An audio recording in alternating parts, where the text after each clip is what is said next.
अस्सलाम वालेकुम। आज की वीडियो में मैं आपको बताने जा रही हूँ कि आपको कोई अगर रिसर्च पेपर लिखना है तो आपको उसके लिए एक आउटलाइन बताऊंगी जिसमें आपको अंदाज़ा होगा कि आपको रिसर्च पेपर लिखने के लिए किन चीज़ों की ज़रूरत होगी और किन पॉइंट्स को आपको जहन में रखना है। सबसे अहम चीज़ जो है रिसर्च पेपर के लिए वो है कि आप सबसे पहले टॉपिक कैसे चूज़ कर रहे हैं। You have to choose a topic and that has to be relevant to your field. तो आपको उस टॉपिक के बारे में पता होना चाहिए और वो आपकी स्टडी से आपकी रिसर्च इंटरेस्ट भी होना चाहिए और उसमें कोई रेलिवेंस भी होनी चाहिए आजकल के दौर के हिसाब से, वो रेलिवेंट होना चाहिए। उस पर एकेडमिक डिस्कशंस हो रही हो तो भी बहुत अच्छी बात है कि एकेडमिक डिस्कशन हो रही हैं उसके ऊपर। उसके अलावा क्या है, यानी ऐसी कोई चीज़ जो जो मोस्ट रेलिवेंट हो, सो वो आपका रिसर्च जो है वो पब्लिश होने के चांसेस भी ज़्यादा होते हैं और उसमें रिसर्च का मार्जिन भी बहुत होता है। फिर आपको उस पर क्या करना है, बैकग्राउंड रिसर्च करनी है। यानी अपने टॉपिक को स्ट्रॉन्ग बनाने के लिए आपको बैकग्राउंड रिसर्च करनी है और ये बताना है कि उस रिसर्च के थ्रू आपको पता चलेगा, जिसमें आप लिटरेचर देख रहे होंगे, जिसमें आप मुख्तलिफ आर्टिकल्स देख रहे होंगे और आपको और उसमें प्रॉब्लम क्या है उस एरिया में जहाँ पे आप रिसर्च करने जा रहे हैं, ताकि आपकी रेलिवेंस बने। फिर आपने क्या करना है, आपने एक रिसर्च स्टेटमेंट उससे बना देनी है, यानी आपकी प्रॉब्लम स्टेटमेंट बनेगी या फिर आपके ऑब्जेक्टिव्स क्लियर होंगे कि आप ये करना चाह रहे हैं।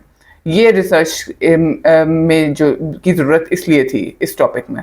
फिर आप एक आउटलाइन सी बना लेते हैं कि ये सारी चीज़ें हो गई, ये इन एरियाज़ को मैं स्टडी करने जा रहा हूँ, ये जा रही हूँ। और फिर आप सोर्सेज जो हैं वो इवेलुएट करना शुरू करते हैं और गैदर करना शुरू करते हैं। उसके अंदर आप क्या करते हैं, आप लिटरेचर, रेलिवेंट लिटरेचर जो काम हुआ हुआ है वो पढ़ते हैं। सो रिव्यू ऑफ लिटरेचर होता है बेसिकली उस फील्ड में, उस टॉपिक में जो भी आपने टॉपिक चूज़ किया।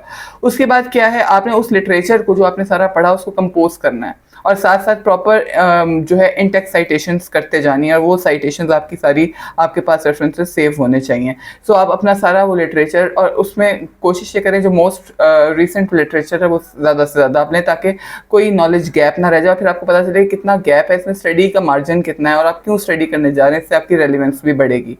फिर अब आपने अपनी मेथडोलॉजी, यानी आपने बताना है आप क्या मेथड इस रिसर्च क्वेश्चन को, जो आपके रिसर्च स्टेटमेंट बनी, प्रॉब्लम स्टेटमेंट बनी, उन रिसर्च क्वेश्चन को टेस्ट करने के लिए मेथड क्या अप्लाई करने जा रहे हैं, वो बहुत क्लियर होना ज़रूरी है। और अगर कोई थ्योरेटिकल फ्रेमवर्क बनता है तो आप लिटरेचर रिव्यू में बता चुके होंगे और उसी की रेलिवेंस से आप कोई मेथड डिज़ाइन करेंगे।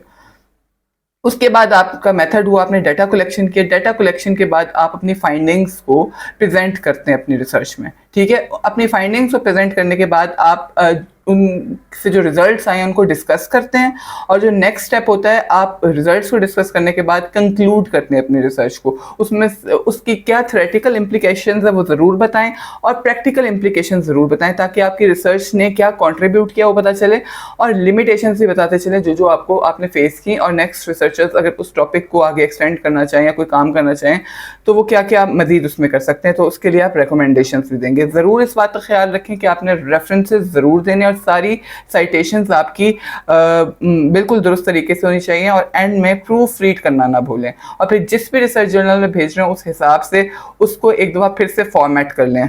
और मज़ीद वीडियोज़ के लिए और इसी तरह की रिसर्च से रिलेटेड और जर्नलिज्म से रिलेटेड लेक्चर्स के लिए पॉडकास्ट ज़रूर देखते रहिएगा। Thank you.